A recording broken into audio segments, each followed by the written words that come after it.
Programang ito ay rated SPG. Striktong patnubay at gabay ng magulang ang kailangan. Maaaring may masiselang tema, lengguwahe, karahasan, sexual, horror o droga na hindi angkop sa mga bata. Di nakapagplano sina David at Olga sa biglaang pagdala ni Ramon kay Mokang sa mansyon. Kaya naman laking gulat ni David nang makita niya si Mokang kasama si Ramon.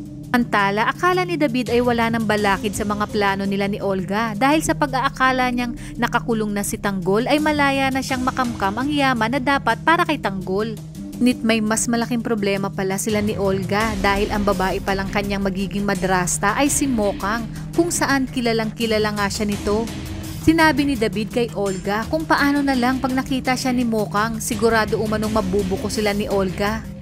Dagpa ni David na si Mokang ay kapitbahay nila sa Quiapo at kilalang kilala umano nito ang buong pamilya niya. Kaya dito muling gagawa ng plano si Olga upang hindi matuloy ang planong pagpapakasal ni Ramon kay Mokang.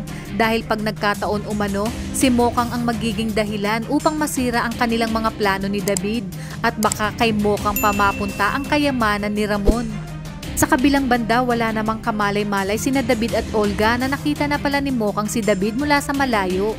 Kaya naman ang sila na lang ni Ramon sa kwarto, dito sinabi lahat ni Mokang na ang tunay na Tanggol umano ay nakakulong at ito ay dahil kay Rigor di Magiba.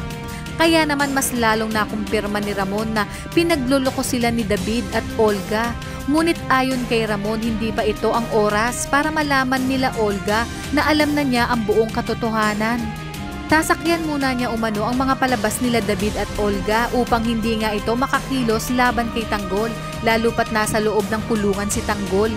Dagdag pa niya na ang dapat niya umanong unahin ngayon ay kung paanong maitatakas si Tanggol sa loob ng kulungan. Dahil ayaw niyang danasin ni Tanggol ang kanyang dinanas, 20 taon na ang nakakaraan sa loob ng piitan. Sinabi ni Mokang na pag nalaman ni Tanggol na si Ramon ang kanyang tunay na ama ay paniguradong hindi siya matatanggap nito dahil si Ramon umano ang dahilan kung bakit nagawa ni Tanggol na magnakaw dahil ayaw ni Tanggol na sumama si Mokang kay Ramon. Kaya't dito gagawa ng palabas sina Mokang at Ramon at paniniwalain sina Olga at David na totoo ang kanilang kasal. Dito na aaminin ni Ramon ang lahat kay Mokang na walang bisa ang kanilang magiging kasal dahil hindi umano Alberto Trias ang kanyang tunay na pangalan. Sa inyong palagay, paniniwalaan kaya ni Tanggol ang mga revelasyong sasabihin ni Mokang tungkol sa tunay nitong pagkatao at ang plano nila ni Ramon?